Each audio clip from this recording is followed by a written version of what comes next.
Plants हो, living things हो, non living things हो, उनको उनके करैक्टर के हिसाब से, उनके हैबिट्स के हिसाब से, उनकी नेचर के हिसाब से सेम नेचर, सेम क्वालिटीज जो चीज़ें होती हैं, उनको एक जगह या एक ही ग्रुप में रखने को क्लासिफिकेशन कहते हैं।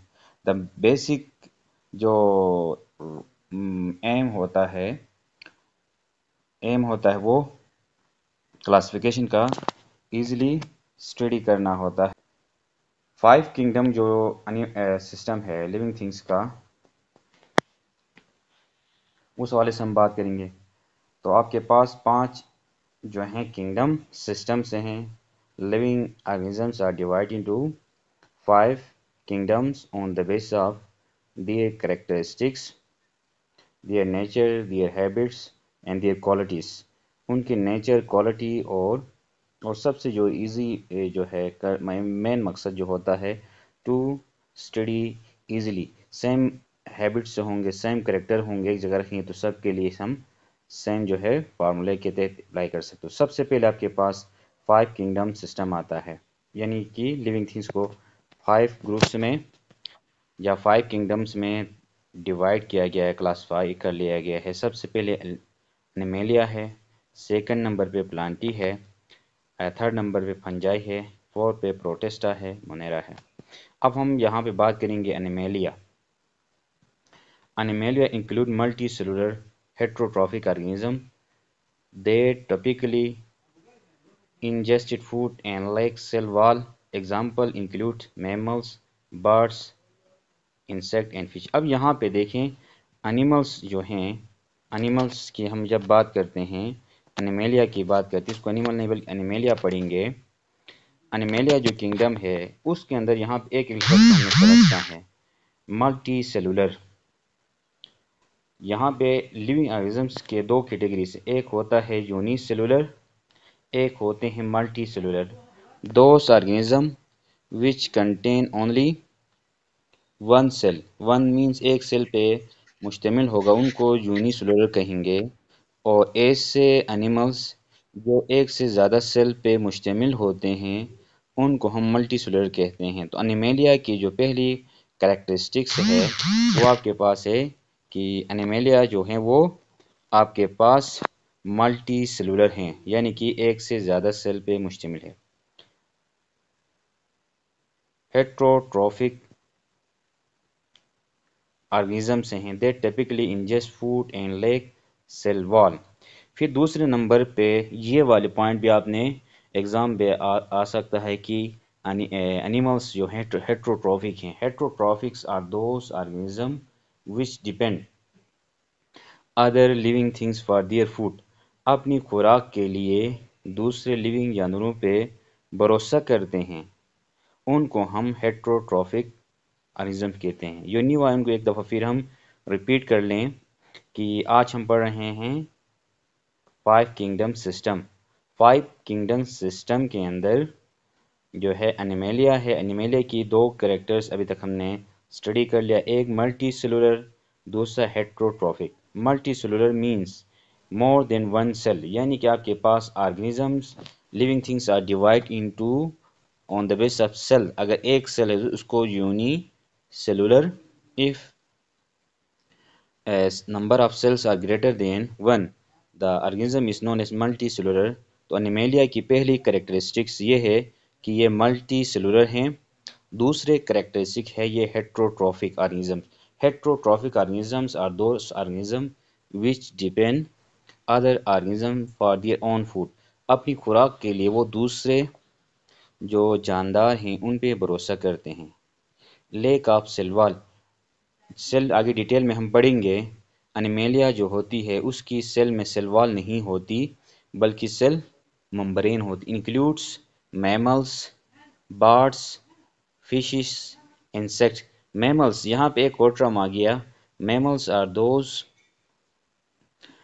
Animals which give milk to their new babies. जो नए बच्चे होते हैं उनको जो दूध पिलाने वाले जानवर्स को हम, एनिमल्स को हम मैमल्स कहते हैं। Mammals, birds, insects and fishes, ये तमाम के तमाम जो जानदार हैं वो किंगडम एनिमेलिया में शुमार होते हैं। किंगडम एनिमेलिया में इनका शुमार होता है। दूसरे नंबर पर प्लांटी है। प्लांटी मल्टी सेलुलर हैं। ऑलरेडी जिस तरह एनिमेलिया है इसी तरह ये भी आपके पास मल्टी सेलुलर हैं। फोटोसिंथेटिक ऑर्गेनिजम्स, फोटोसिंथेसिस के अंदर दो दो वर्ड्स हैं। Photo means light and synthesis mean तैयार करना। तो ये आपके पास ऑटोट्रॉफ्स भी कहा जाता है। Autotrophs are those organism which make their own food. Living organism कहें ये own food in the presence of sunlight. Sunlight की मौजूदगी में जो अपनी खुराक खुद तैयार करते हैं, ऐसे ऑर्गेनिजम्स को हम किंगडम प्लांटी में रखा गया है। Their own food through photosynthesis. Plant exhibit a variety of forms from small mosses to large trees. छोटे जो आपके पास मोसिस हैं उससे लेकर बड़े जो दरख्त हैं वो तमाम के तमाम किंगडम प्लांटी में आएंगे। जो हमारे साथ न्यू ज्वाइन किए हैं उनको एक दफ़ा फिर हम बताते चलें। हम 5 किंगडम क्लासिफिकेशन सिस्टम पर हैं। यहाँ पे हमने बात की एनिमेलिया।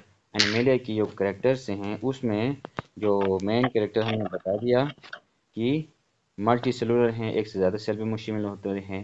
हेट्रोट्रॉफिक हैं, अपनी खुराक खुद तैयार नहीं कर सकते हैं।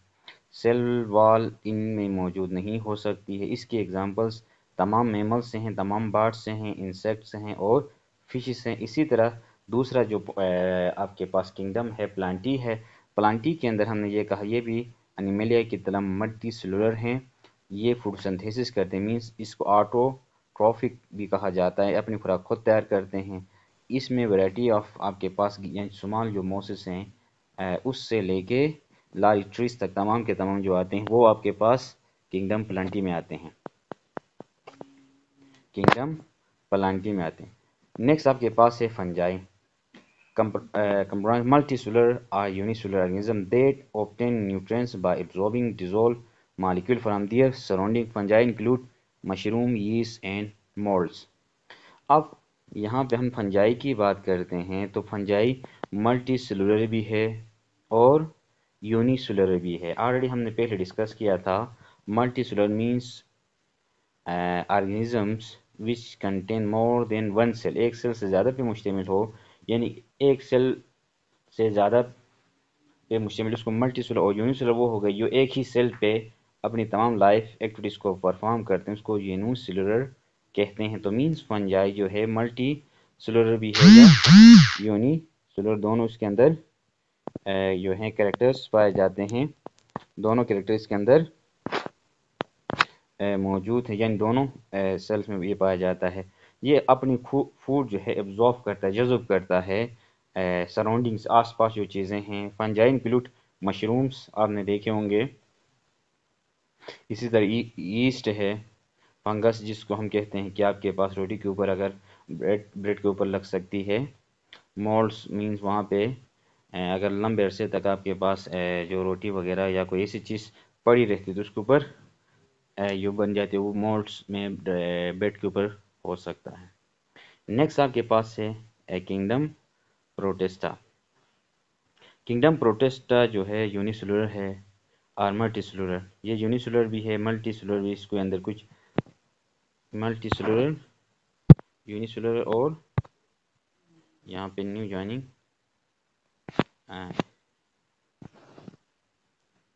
प्रोटेस्टा जो है ये यूनिसेलुलर, कुछ इसके अंदर कुछ यूनिसेलुलर हैं कुछ मल्टीसेलुलर, लेकिन ये ज़्यादा जो है यूनिसेलुलर में। इसकी जो एग्जांपल्स हैं it does not fit neatly into categories. ना प्लांट्स में फिट करता है, ना एनिमेलिया में करता है, ना फंजाई में कर सकता है। इसके जो एग्जांपल्स में हैं प्रोटोजोन्स हैं, एल्गी है एंड सिमिली मोल्ड्स हैं। इनको हम बाद में डिटेल्स में आपकी इनके पिक्चर भी शेयर होंगे ताकि आप लोगों को आइडेंटिफाई करने में आसान हो। तो ये प्रोटेस्टा भी आपके पास यूनिसेलुलर ऑर्गेनिज्म से हैं, कैटेगराइज किया गया प्लांट्स में भी, एनिमल्स में, क्योंकि इसके अंदर ऐसे ऑर्गेनिजम्स हैं कुछ अपनी खुराक खुद तैयार करते हैं, कुछ नहीं करते हैं, यानी डिपेंडेंट होते हैं। Monera contain prokaryotic organism. यहाँ पे देखें लफ्ज़ एक और टर्म यूज़ हो गई है। एक तो आपके पास यूनिसेलुलर था, दूसरा दूसरा आपके पास है प्रोकैरियोटिक ऑर्गेनिजम्स। अब प्रो कहा जाता है बिफोर, क्रियोट्स मींस न्यूक्लियस कहें तो मींस मोनेरा जो है, किंगडम मोनेरा के अंदर वो ऑर्गेनिजम्स हैं जिसके अंदर न्यूक्लियस नहीं होता है, जिसके अंदर न्यूक्लियस नहीं होता है, इसको हम किंगडम मोनेरा में रखते हैं।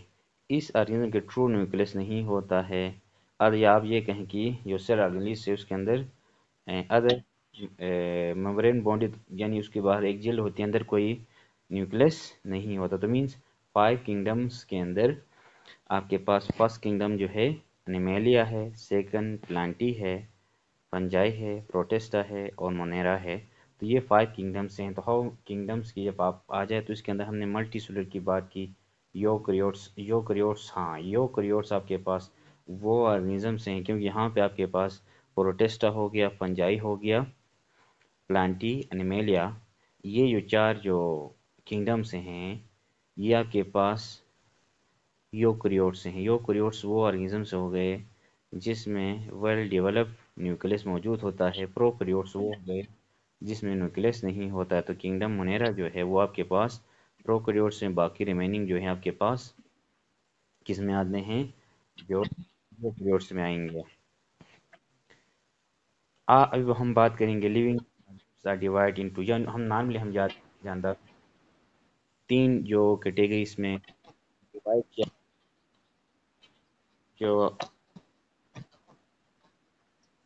ये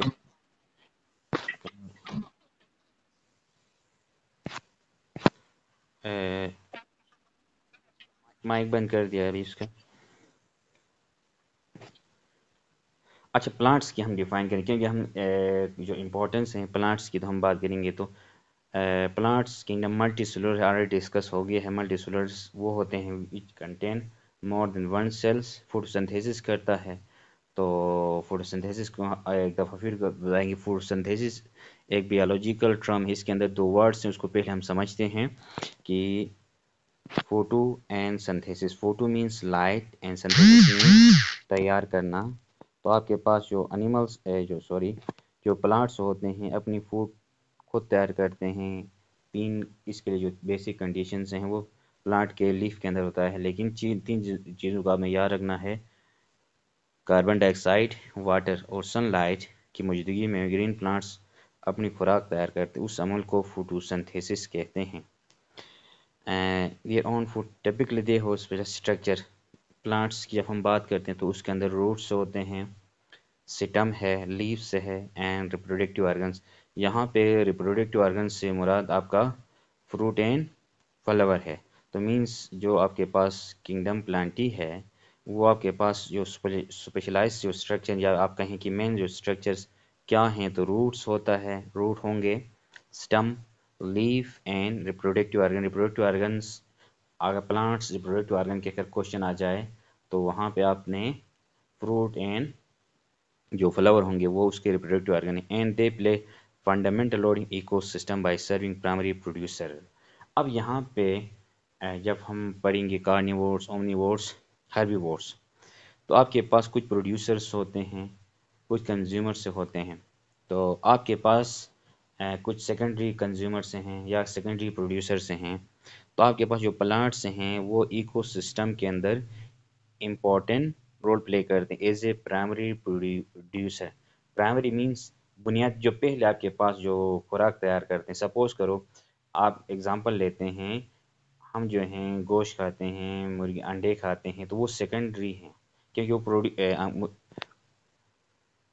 प्राइमरी प्रोड्यूसर्स प्लांट्स हैं। प्लांट्स जो है ज़मीन से वो खुद तैयार करते हैं, फिर हम उनको डायरेक्ट खाते हैं। तो मीन्स प्लांट्स जो हैं जो फूड चेन के अंदर अब यहाँ पे जो लफ्ज़ इस्तेमाल हो गया है प्राइमरी प्रोड्यूसर, तो ये आपके पास फूड चेन के प्रोड्यूसर्स हैं and provide food habitat for other organisms. तो लाजिम बात, इवन एनिमल्स से लेके प्लांट्स से, बर्ड्स से लेके तमाम जितने भी हैं उनको प्लांट्स एक किस्म का शेल्टर भी प्रोवाइड करते हैं। Plant wide range of diversity, इसकी डाइवर्सिटी है size, shape, colour and habitat preference and they are essential for sustainable of life on earth. Plants की जो इम्पोर्टेंस वो अपनी जगह, लेकिन यहाँ पे आपने जो चीज़ें याद करनी है, plants are primary producer in the sense of जो खुराक तैयार करते हैं, फूड चेन की बात हो रही है, तो वो आपके पास पहले नंबर पर जो है आपके पास क्या हैं, प्लांट्स हैं। तो ये प्रोड्यूसर भी वाला बात, और इसके जो बेसिक जो स्पेशलाइज जो स्ट्रक्चर हैं, रूट है, स्टम है, लीफ है, और साथ साथ reproductive organs means flower and fruit. अच्छा, यहाँ पे फोटोसिंथेसिस, क्योंकि वो रिएक्शन हमने लास्ट में ऐड करेंगे, उसको भी हम देखेंगे। यहाँ पे प्लांट्स आर ऑटोट्रॉफिक। यहाँ पे अगर आपने पहले जब किंगडम एनिमेलिया पढ़ा था, वहाँ पे हमने जो लफ्ज़ पढ़ा था हेट्रोट्रॉफिक, तो प्लांट्स आर डैश के करा सकता है, तो ऑटोट्रॉफिक। ऑटोट्रॉफिक्स वो ऑर्गेनिजम्स हो गए जो अपनी खुराक खुद तैयार करते हैं। Plants are autotrophic capable of photosynthesis converting sunlight, carbon dioxide and water into glucose and oxygen. तो जो फोटोसिंथेसिस के अंदर जो रिएक्शन होती है मेन, उसके अंदर क्या आपके पास क्या होता है, यहाँ पे हम इसको लिखने की कोशिश करेंगे। यहाँ पे आपके पास पेन का इस्तेमाल करते हुए ये ये आपके पास CO2 है प्लस H2O है प्लस सनलाइट है। जब ये आपके पास चीज़ें आ जाती हैं, तो थोड़ा सा यहाँ पे थोड़ा इश्यू आ रहा है, पेन यूज़ नहीं हो रहा है, तो इससे आपके पास क्या होता है कि प्लांट्स जो हैं वो अपनी खुराक सन की मौजूदगी में तैयार करते हैं। आज यहाँ पे हम बात करेंगे, उसके बाद आते थे सेल्स पे। आपके पास सेल जो है, एनिमल सेल, प्लांट सेल, यहाँ पे हमने सेल के हवाले से हमने कहा मल्टी सेलुलर, यूनिसेलुलर और multi cellular, unicellular, prokaryote, eukaryotes. तो यहाँ पे हम जब बात करते हैं सेल्स की, तो हम पहले सेल्स के जो बुनियादी जो कंपोनेंट्स उनको एक दफ़ा देख लेंगे, फिर उनके फंक्शंस, क्योंकि यहाँ पे हमने जो इम्पोर्टेंट जो फंक्शंस थे उनके सेल के जो पार्ट्स हैं उनके साथ वो लिखे हैं। यहाँ पे आपके पास सेल मेम्ब्रेन है, क्योंकि सेल मेम्ब्रेन की जब हम बात करते हैं तो regular movement of substance in out of cell maintaining cell integrity.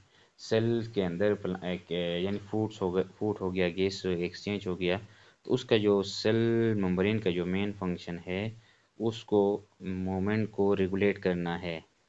यानी main function of cell membrane is to regulate the movement of substance in and out of the cell maintaining integrity. उसकी cell के वजूद को बरकरार रखते हुए चीज़ों को मूवमेंट, यानी सब्सटेंस फूड वगैरह या गैसेस हैं उनकी मूवमेंट को रेगुलेट करता है। सेकंड नंबर पे, क्योंकि हम जो पढ़ रहे हैं वो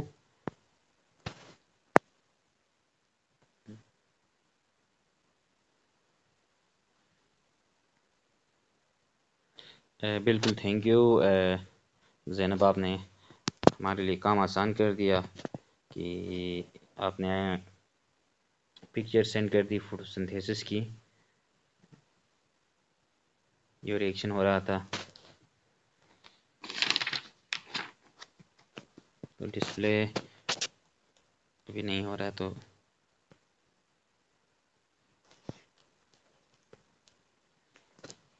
सेल वॉल जो provide structure support and protection. Cell wall का जो काम होता है वो प्रोवाइड करता है structure support and protection, maintaining cell shape and preventing our expansion. यानी उसके फूलने को, यानी सेल का जो स्ट्रक्चर है उसको प्रोवाइड करता है। तो साइटोप्लाज्म नेक्स्ट आपके पास है, house organelles and facilitate cellular metabolism and transport process. जो साइटोप्लाज्म होता है उसके अंदर सेलुलर मेटाबॉलिज्म होती है, सेलुलर मेटाबॉलिज्म होती है। तो सेलुलर मेटाबॉलिज्म मींस यानी खुराक, इस मेटाबॉलिज्म के दो टाइप्स, एक एनाबॉलिज्म, एक केटाबॉलिज्म। तो साइटोप्लाज्म आपके पास जो फैसिलिटेट करता है साइट किसको, मेटाबॉलिज्म एंड ट्रांसपोर्ट प्रोसेस को। अगर अगर अचानक से ब्रेक आ गया तो ये जूम की जो क्लास है वो 40 मिनट की होती है, दोबारा हम ज्वाइन कर लेंगे। तो आपने 10 मिनट की ब्रेक लेनी है। Nucleus store genetic material, DNA control cell activities and coordinate cell reproduction. तो ये आपके पास एमसीक्यूज में आ जाते हैं। तो न्यूक्लियस का फंक्शन क्या है, क्या करना, या one which of following is not function of nucleus.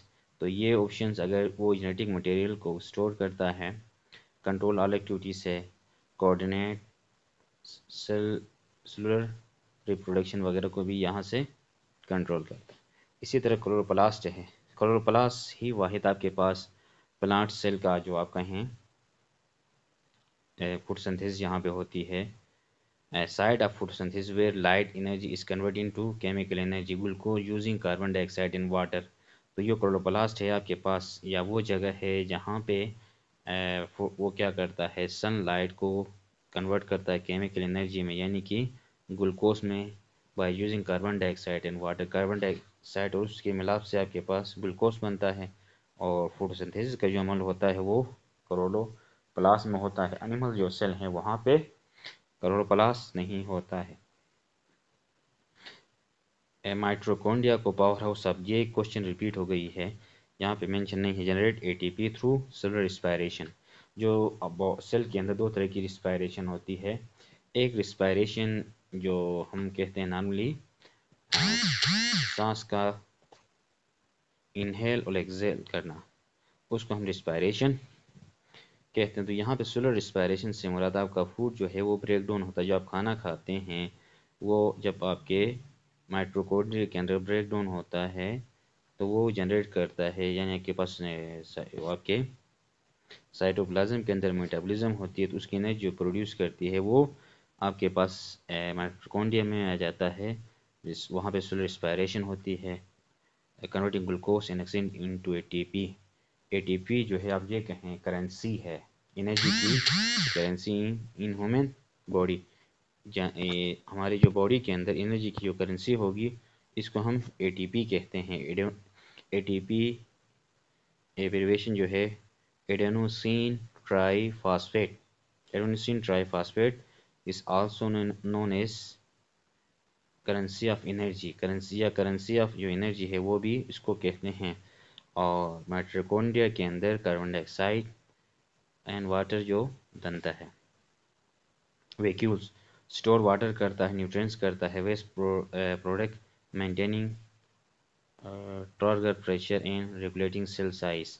Vacuole जो होता है प्लांट्स के अंदर एक बड़ा वैक्यूल होता है, इसका जो मेन फंक्शन होता है वो वाटर को स्टोर करता है, न्यूट्रिएंट्स हो गए, वेस्ट प्रोडक्ट्स हो गए, maintaining target pressure and regular cell size. उसके अंदर टारगेट प्रेशर उसको कहते हैं, जैसा कि अगर आपके पास एग्जाम्पल स्कूल का बैग है, अगर वहाँ किताबें या आप कहीं शॉपिंग मॉल पे चले जाते हैं तो वो जो बैग होते हैं वो उसके अंदर कोई क्या रखते हैं, कागज़ अखबार इस तरह की चीज़ें रखती हैं, ताकि वो बैग जो है ऐसा लगे कि अंदर कोई चीज़ है, जिससे उसकी जो लुक है वो सही नज़र आती है।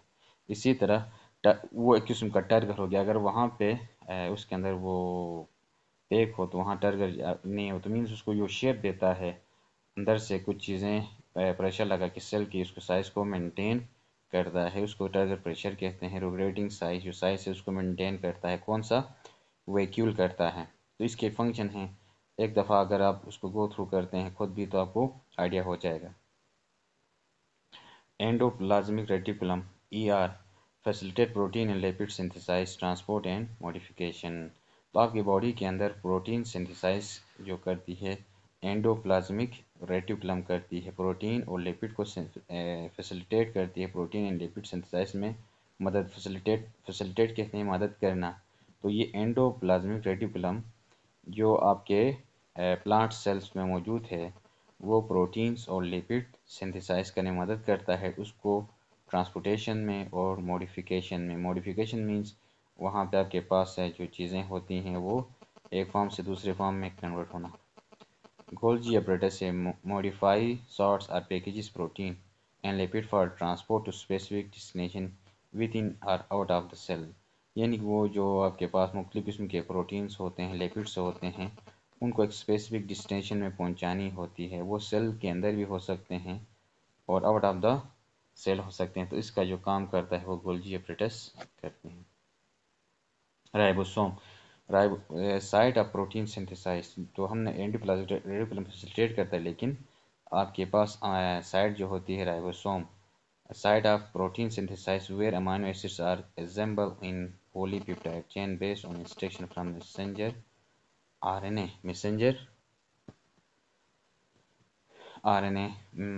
आज हमारी क्लास में शिगर से मोहम्मद खान साहब भी ज्वाइन हो गए हैं, वेलकम कहते हैं। मोहम्मद खान साहब को वेलकम कहते हैं, शिगर से भी ज्वाइन हो गए हमारे साथ।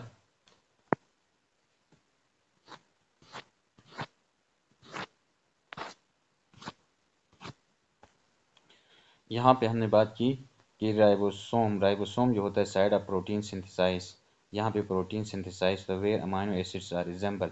अमाइनो एसिड जो है बिल्डिंग ब्लॉक्स ऑफ प्रोटीन है। अमाइनो एसिड की जब भी कहें तो व्हाट आर अमाइनो एसिड कहें तो amino acids are building blocks of proteins into polypeptide chain. Poly कहते हैं बहुत को, पेप्टाइड जिन एक अमाइनो एसिड दूसरे अमाइनो एसिड से मिलता है तो उसी दौरान जो बॉन्ड होता है उसको पेप्टाइड कहते हैं। तो बहुत से अमाइनो एसिड मिलकर प्रोटीन बनाते हैं। तो ये एग्जाम्पल करता है इनटू पॉलीपेप्टाइड चेन, यानी प्रोटीन सिंथेसिस अमाइनो एसिड को जोड़ता है वह पॉली। जब अमाइनो एसिड आपस में मिलते हैं तो उसको उन दो अमाइनो एसिड के the bond between two amino acid is known as peptide. Polypeptide means बहुत से वो अमाइनो एसिड आपस में मिलते हैं और उसको जो इंस्ट्रक्शन देता है मैसेंजर आरएनए, mRNA भी कहा जाता है। नेक्स्ट आपके पास है plasma membrane. Plasma control the movement of substance into and out of the cell, maintaining cell homeostasis and facilitating communication with external environment. ये सेल की सब्सटेंस जो मूवमेंट है उसको मेंटेन करता है सेल के अंदर और बाहर। यहाँ पे होमोस्टेसिस का लफ्ज़ इस्तेमाल की गई है। होमोस्टेसिस जो है आपको इस सेंस में समझाएंगे। होमो mean same, stasis mean condition. बिल्कुल, आप ये कह सकते हैं कि अगर सर्दियों के मौसम में हमारी बॉडी के अंदर टेम्परेचर रुकने के लिए थोड़ा सा क्या हो जाते हैं, हमारी स्किन थोड़ी सी जो आप ये कहें जो पोर्स होते हैं वो क्लोज होते हैं, ऐसे लगता है कोई दाने से निकले हैं। तो उसका जो वहीं हमारी बॉडी के अंदर प्लाज्मा मेम्ब्रेन है वो क्या करती है, हमारी बॉडी के अंदर जो हीट है उसको हमारी जिस्म से बाहर जाने के रोकने के लिए वो सेल को स्वेलिंग सी हो जाती है। और इसी तरह गर्मी में ज़्यादा हमारी बॉडी के अंदर टेम्परेचर इंक्रीज़ होता है तो हमारा बॉडी टेम्परेचर मेंटेन करने के लिए स्वीटिंग होती, पसीना निकलता है। तो वो जो अमल है उसको होमोस्टेसिस कहते हैं, बैलेंस करना। बॉडी के अंदर टेम्परेचर है या आपके पास दीगर जो फूड्स हैं या जो भी चीज़ें हैं, इन चीज़ों को क्या करता है, बैलेंस करने को homeostasis mean, homo mean same, stasis means हालत, and facilitating communication with the external environment. तो एक्सटर्नल एनवायरनमेंट के साथ वो क्या करते हैं, एक कनेक्शन में होता है। अगर इंटर एक्सटर्नल एनवायरनमेंट के अंदर टेम्परेचर इंक्रीज होता है तो हमारी बॉडी के अंदर जो भी टेम्परेचर इंक्रीज हो, लेकिन स्वीटिंग के ज़रिए उसको क्या करता है, बैलेंस करता है। सर्दी में अगर बाहर सर्दी ज़्यादा है तो बाहर की जो टेम्परेचर सर्दी को हमारी बॉडी के अंदर आने से रोकता है। तो मीन्स आपके पास प्लाज्मा मेम्ब्रेन जो है वो होमोस्टेसिस का काम करती है। अब यहाँ पे कुछ डिफरेंसेस हैं एनिमल सेल्स और प्लांट सेल के हवाले से। तो सबसे पहले आपके पास है सेल वॉल। हमने बात की थी जो सेल वॉल है वो पहले जो हमने